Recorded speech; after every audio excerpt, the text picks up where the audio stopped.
welcome to another Long Run Collective home workout. These workouts are designed for people who are runners, swimmers, cyclists, triathletes who want to look after their body for the long term. So it's a full body workout. We are using a mixture of equipment. So I've got some water bottles filled up with water, which is about 1 kilogram in weight. I have some heavier weights, which are 3 kilograms. And for today's warm-up, we will also need a band, or you could use like a rolled up towel just to get into our shoulders. So I'm going to go through a full series today of a warm-up and then a full series of 6 exercises.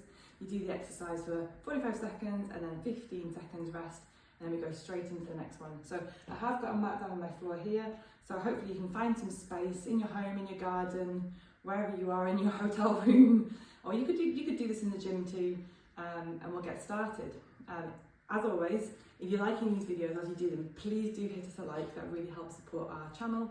And if you want any further information, or you want some questions, or you want to give some feedback about today's workout, please do drop a comment. Again, all your support really helps us, so thank you in advance. So to get started, we're going to go straight in with a bit of a warm-up, because often I do these sessions for you and I don't record the warm-up. I ask you to do it yourself, but I think sometimes people aren't sure just what a warm-up looks like, so it can just show you how quick and easy it can be. So we'll do some hip circles to start with, just really opening up our lower back, around our glutes and our hip flexors.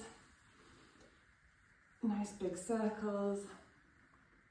And then we'll do some big shoulder rolls, so just 5 going backwards, really opening up everything, pull them up and down, and we'll do 5 forwards, because we are going to be using our arms today, our neck and our shoulders, and then just make them a bit bigger, some really big circles, opening everything up.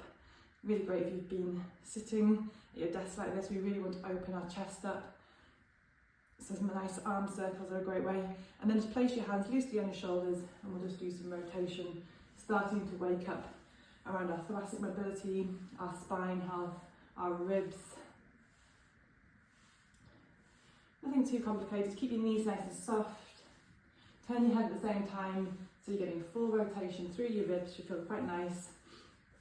And then we'll go into our sort of lower leg complex. So I'm pulling my foot up. Now we don't need to touch the foot here. I don't really want you to be bending over to touch the foot. The idea is to stand up nice and tall, just opening up that hip in a different direction.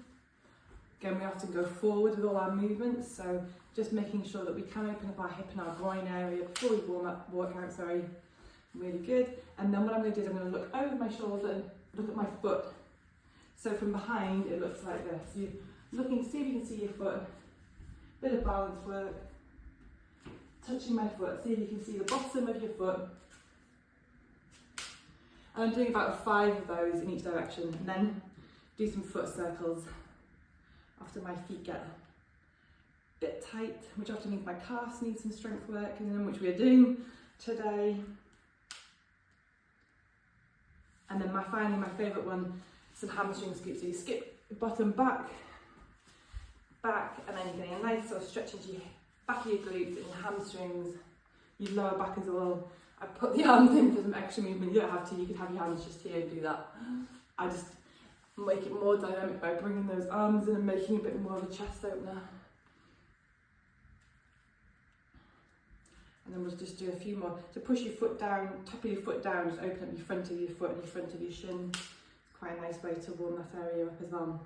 Okay, so we're going to go straight now into the workout. We've got a mixture of standing exercises and on the floor exercises. I will show you some adaptations and variations to make it suitable for everyone. Okay, so for the first exercise today, I'm just going to start with a 1 kilogram weight. It's a chest press, standing up. But you could use a heavier weight, of course, or you could do it with no weights to start with for the first rep. So I'll start my timer, and we'll do 45 seconds, 15 seconds rest. So you're pushing the weight away, really thinking of engaging that core, pulling that core in as you push the weight away. Shoulders nice and down, relax so you're not sort of hunched up like this, you're nice and down. Breathe in, breathe out. Breathe in, soft tummy, breathe out. Often we neglect upper bodies just because we're so used to running, cycling or swimming, and we don't really think to actually then kind of work on this sort of whole upper trunk area. But it's part of running too. So when I'm pushing out, I'm pulling my core in.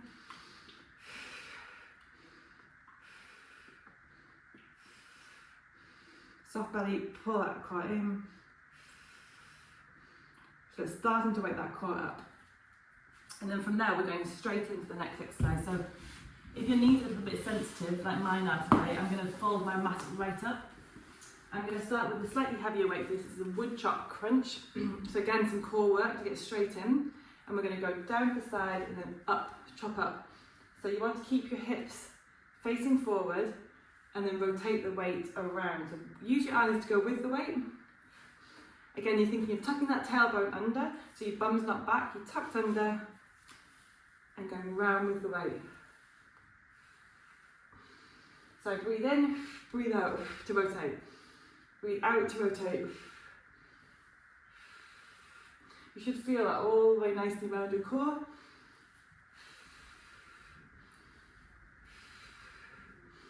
Bringing the breath in is really important to help really feel that contraction and stabilise with your core. And then we'll swap sides over so you'll be able to see. Tuck that tailbone under so you should feel a nice hip flexor stretch at the same time, keeping your posture up nice and tall. And then you have the weight to your side. You could use a lighter weight, tin of beans, no weight at all, still get the same rotation, still get the same great workout for that core. So you can see here I'm relaxing and then I'm breathing out to turn. And you should really feel that nice pull all the way through your core and your chest. Keep smiling, keep relaxed, and just enjoy this time you've got to do something for your body to feel good and help your longevity in your sport. It's not also just for your sport, right? This is also great for day-to-day jobs like picking up your children, shopping, working, so you've got good posture when you're rushing around at work, sitting at your desk, boosting your metabolism for fat loss, like weight loss, helping your bones and muscles stay strong so you don't have fractures. So that's the 2 series there for your core, and now we're going to go straight down into some glute bridge work. So I'll roll my mat back out. I'm just doing a flowing workout today so you can see how I would do this as a full series. So I'm going to start with my 3 kilogram and then I'll progress to 6 on my next one. But again, you could do this body weight to start with. So weight on my hips. I'm going to do 10 double leg ones. So I slightly tuck my tailbone under, gauge my core, push down through my feet. So think about the starting position, push down through your feet, engage through your quad, like your groin adductors, and then drive up with your glutes.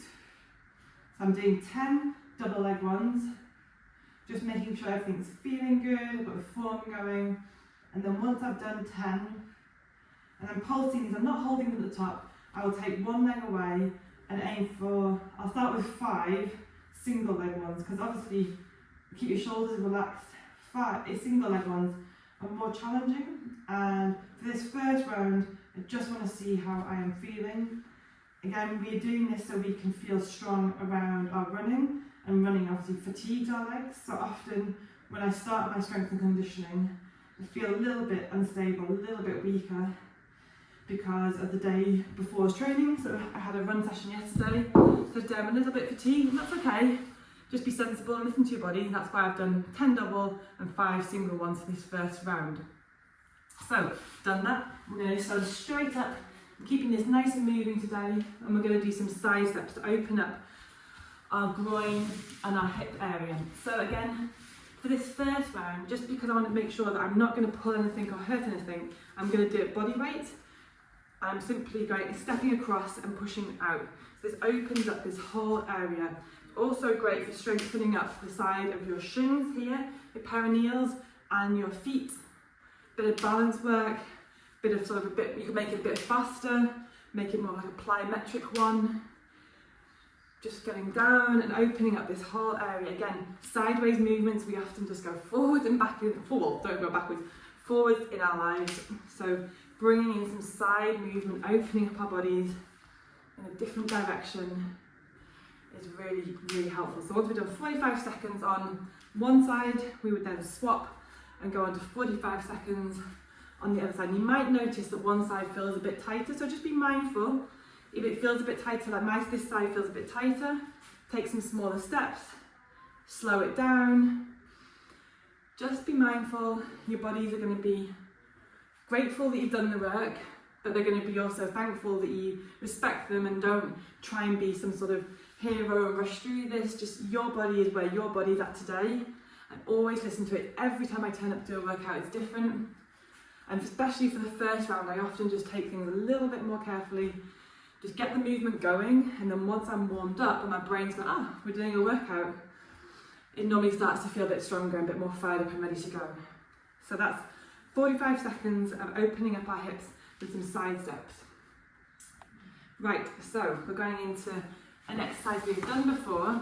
I might move the mat away. It's quite good for this one to feel the floor through your feet. Now I do most of my strength workouts with my trainers off, and that is because I want to feel the real connection between my toes and my feet for the balance, and also strengthen at my feet at the same time. Trainers are great, but they often cheat us. You know, they can't give us that stability that we really need. It's often quite cushioned. So that's one area that I try and work on. So for this one, I'm going straight in with my heavier weights. I've got 6 kilograms, 3 in each hand. My feet are nice and weight is equally distributed through my feet. So big toe, little toe, and heel. So I'm not sort of leaning back, trying to stay central and grounded. Knees are slightly bent and not locked. And then I'm going to push my bum back and then drive up. So going back and then up, back and then up. So keeping that weight through the foot as you go down, so you're not starting to lean back into your heels. So that's where you go to before your weight shift, that's fine. Often again for this first round, when your hamstring and your lower back might be a little bit tighter, going just a little bit rather than a whole load is great. Squeeze your glute and drive up. This is a really great one for your hips, lower back strength, core's being engaged, you're obviously holding the weight, so your hands and your grip strength and your arms are being worked. So 45 seconds on, 15 seconds off. And there you have it. And what do I have on my sheet next? Oh yes, calf raises. Again, we've done this plenty of times. So for the round one, I would do 10 driving up through by a big toe, really thinking about engaging up, thinking about going up and driving up. Knees are sort of gently bent, not locked.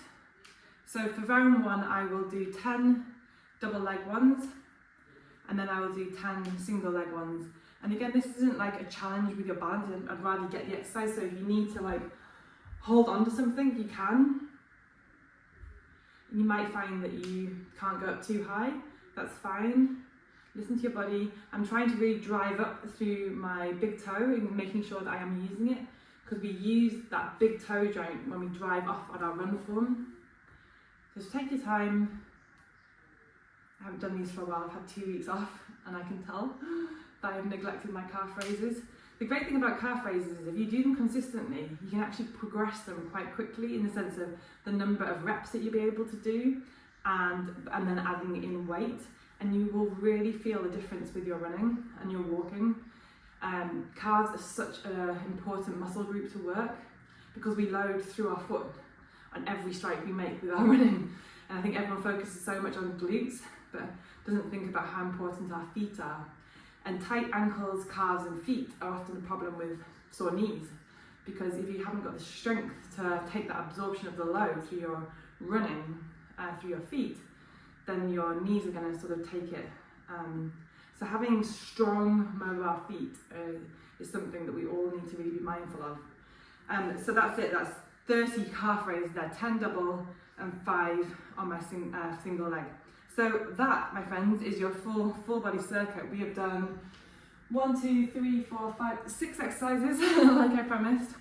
I'm going to then repeat this all the way through again. That's taken me 10 minutes in total to do that full circuit. So this whole workout will be 30 minutes. You could end it here today now and go, do you know what, 10 minutes is all I've got, that's perfect. I've done a bit of conditioning, fantastic. But ideally we'd go through it all again. And as I said, in my second and third round, I will progress my weights that I use.